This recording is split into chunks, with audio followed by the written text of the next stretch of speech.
Complete ಒಂದು hair ಡಮ್ಮಿನಲ್ಲಿ beautiful ಆಗಿ ಬ್ರೈಡಿಗೆ ಹೇಗೆ ಒಂದು ಹೇರ್ ಸ್ಟೈಲ್ನ ಮಾಡಬೇಕು ಅಂತ ನಾನು ಜೊತೆಗೆ ಶೇರ್ ಮಾಡ್ತಾ ಇದ್ದೀನಿ. ಸೊ ಈ ಹೇರ್ ಡಮ್ಮಿನಲ್ಲಿ ನಾವು ಹೇಗೆ ಹೇರ್ ಸ್ಟೈಲ್ ಮಾಡೋದು ಅಂತ ಕಂಪ್ಲೀಟ್ ಆಗಿ ತಿಳಿತಾ ಹೋಗೋಣ. ಫಸ್ಟಿಗೆ ನಾವಿಲ್ಲಿ ಸೆಂಟರ್ ಕ್ರಾಪ್ನ ಕ್ರಿಯೇಟ್ ಮಾಡ್ಕೊತಾ ಇದ್ದೀನಿ. ನಾನು ಸೆಂಟರ್ ಕ್ರಾಪ್ನ ಕ್ರಿಯೇಟ್ ಮಾಡಿಕೊಂಡು ಅದಾದ್ಮೇಲೆ ಇಯರ್ ಟು ಇಯರ್ ಪಾರ್ಟೇಷನ್ ತೆಗಿತಾ ಇದ್ದೀನಿ. So year to year partition ಅಲ್ಲಿ ಡಿವೈಡೆಡ್ ಬೈ 3ನ ಡಿವೈಡ್ ಮಾಡಿಕೊಂಡು ಪ್ರತಿ ಒಂದು ಟ್ವಿಸ್ಟ್ಗೂ ಕೂಡ ವ್ಯಾಕ್ಯೂಮ್ನ ಕೊಡ್ತಾ, ನಮಗೆ ಹೇರ್ ಡಮ್ಮಿನಲ್ಲಿ ಅಷ್ಟು ವ್ಯಾಕ್ಯೂಮ್ ಸಿಗೋದಿಲ್ಲ.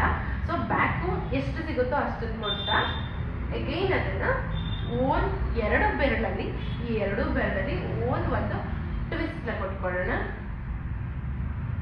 ಈ ರೀತಿ ಟ್ವಿಸ್ಟ್ನ ಕೊಟ್ಕೊಂಡು ಲಾಕ್ ಮಾಡ್ಕೊಳ್ಳೋಣ.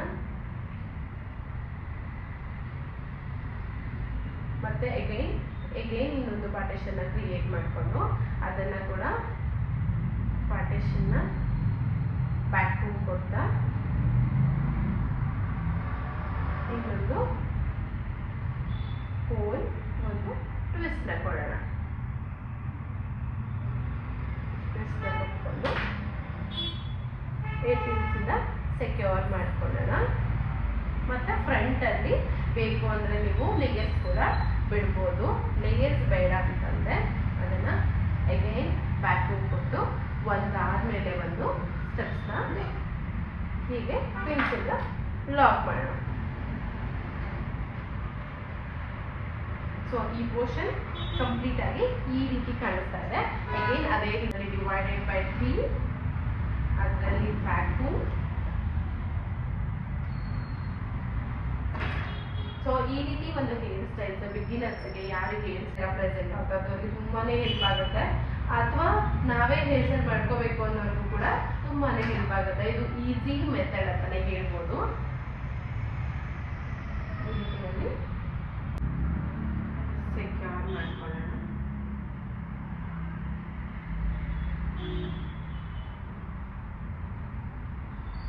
ಸೆಕ್ಯೂರ್ ಮಾಡ್ಕೊಂಡಾದ್ಮೇಲೆ ನಾವು ಬ್ಯಾಕ್ ಸೈಡ್ ಈ ಪಿನ್ ಹಾಕಿರ್ತೀವಲ್ಲ ಆ ಮೋಷನ್ನ ನೀಟಾಗಿ ಹಿಡಿದಿಟ್ಕೊಂಡು, ಇಲ್ಲಾಂದ್ರೆ ಕೆಳಗಡೆ ಜಾರ್ಕೊಂಡು ಬರೋ ಚಾನ್ಸಸ್ ಇರುತ್ತೆ. ಸೊ ಈ ರೀತಿ ಹಿಡಿದಿಟ್ಕೊಂಡು ಆ ಒಂದು 2 ಏನು ಪಿನ್ ಹಾಕಿರ್ತೀವಲ್ಲ ಎರಡು ಮೋಷನ್ನ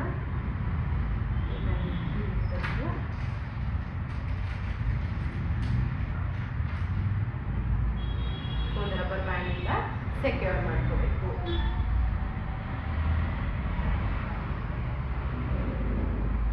ಈ ಹೇರ್ ಸ್ಟೈಲ್ಗೆ ನಾವು ಹೆಲ್ತಿ ಬ್ರೀಡ್ ಅಂತ ಹೇಳಿ ಕರಿತೀವಿ.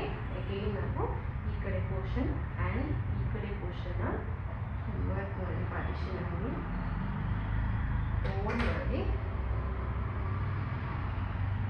ಟೈಟಾಗಿ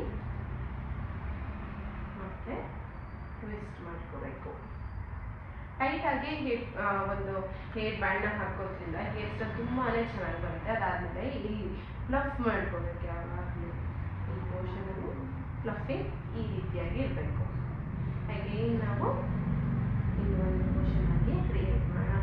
ಇದನ್ನು ನಾವು ಸರಿಯಾಗಿ ಕೂಡ ಕನ್ವರ್ಟ್ ಮಾಡ್ಬೋದು, ಶಾರ್ಟ್ ಆಗಿ ಕೂಡ ಹಾಕ್ಬೋದು, ಯಾವ ಥರ ಹೇರ್ ಸ್ಟ್ರಕ್ಚರ್ ಇರೋರು ಕೂಡ ಹಾಕ್ಬೋದು, ಅಥವಾ ಹೇರೇ ಇದ್ದಿರೋರು ಕೂಡ ಹೇರ್ ಎಕ್ಸ್ಟೆನ್ಷನ್ನ ಹಾಕ್ಬಿಟ್ಟು ಕೂಡ ಹಾಕ್ಬೋದು.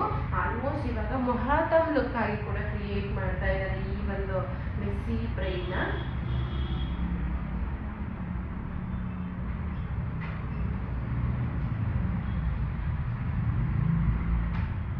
ಯಾರ್ಯಾರು ಹೇರ್ ಸ್ಟೈಲಿಸ್ಟ್ ವರ್ಕ್ ಮಾಡ್ತಾ ಇದ್ದೀರಾ ಅಥವಾ ಯಾರ್ಯಾರು ಹೇರ್ ಸ್ಟೈಲ್ನ ಕಲಿತಾ ಇದ್ದೀರಾ ಆ ಥರದವ್ರದ್ದು ನಿಜವಾಗ್ಲೂ ತುಂಬ ಹೆಲ್ಪ್ಫುಲ್ ಆಗುತ್ತೆ. ಆಮೇಲೆ ಹೇರ್ ಸ್ಟೈಲಿಸ್ಟ್ ಆಗಿ ವರ್ಕ್ ಮಾಡೋರಿಗೆ ತುಂಬಾ ಡಿಮ್ಯಾಂಡ್ ಇದೆ. ಇವತ್ತು ಒಂದು ಮೇಕಪ್ ಆರ್ಟಿಸ್ಟ್ ಬೇಕು ಅಂತಂದ್ರ ಜೊತೆಗೆ ಹೇರ್ ಸ್ಟೈಲಿಸ್ಟ್ ತುಂಬಾ ಇಂಪಾರ್ಟೆಂಟ್. ನಾವು ಅಂದರೆ ಎಲ್ಲಾನು ಒಬ್ಬರೇ ಮಾಡ್ಕೊಂಡ್ಬಿಡ್ತೀವಿ. ಬಟ್ ಕೆಲವೊಂದು ಮೇಕಪ್ ಆರ್ಟಿಸ್ಟ್ಗಳು ಒಂದು ಮೇಕಪ್ಗೆ ಅಂತ ಹೋಯ್ತು ಅಂತಂದರೆ ಮೇಕಪ್ ಒಬ್ಬರು ಮಾಡಿಕೊಂಡ್ರೆ ಹೇರ್ ಸ್ಟೈಲ್ ಕೂಡ ಒಬ್ಬರಿಗೆ ತುಂಬ ನೀಟಿರುತ್ತೆ. ಸೊ ವರ್ಕ್ ಅಂತೂ ಖಂಡಿತ ಅವ್ರಿಗೆ ಸಿಗುತ್ತೆ.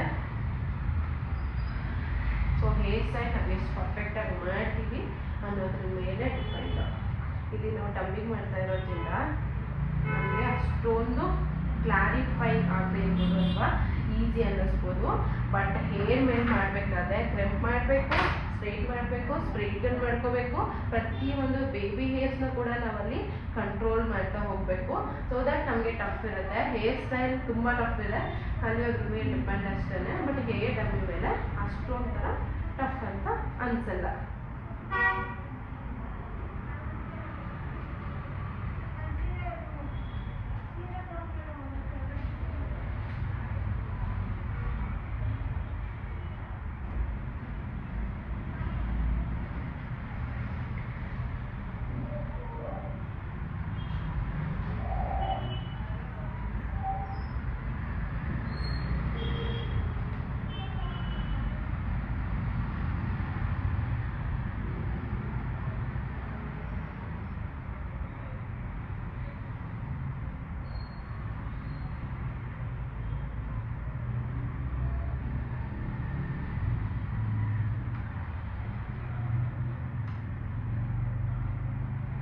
ಈ ರೀತಿಯಲ್ಲಿ ನಾವು ಎಂಡ್ ಮಾಡಿಕೊಳ್ಳೋಣ. ಎಂಡಿಗೆ ನಾವು ಒಂದು ರಬ್ಬರ್ ಬ್ಯಾಂಡ್ನ ಹಾಕೊಳ್ಳೋಣ, ಅಥವಾ ಎಂಡಿಗೆ ಕೂಡ ನಾವು ಒಂದು ಚೌಲಿ ಕೂಡ ಆ್ಯಡ್ ಮಾಡ್ಕೊಳ್ತಾ ಹೋಗ್ಬೋದು. ಚೌಲಿ ಆ್ಯಡ್ ಮಾಡೋದಬೇಕು ಅಂದರೆ ನಾನು ನೆಕ್ಸ್ಟ್ ಒಂದು ಕ್ಲಾಸ್ನಲ್ಲಿ ಕೂಡ ಹೇಳ್ಕೊಡ್ತೀನಿ.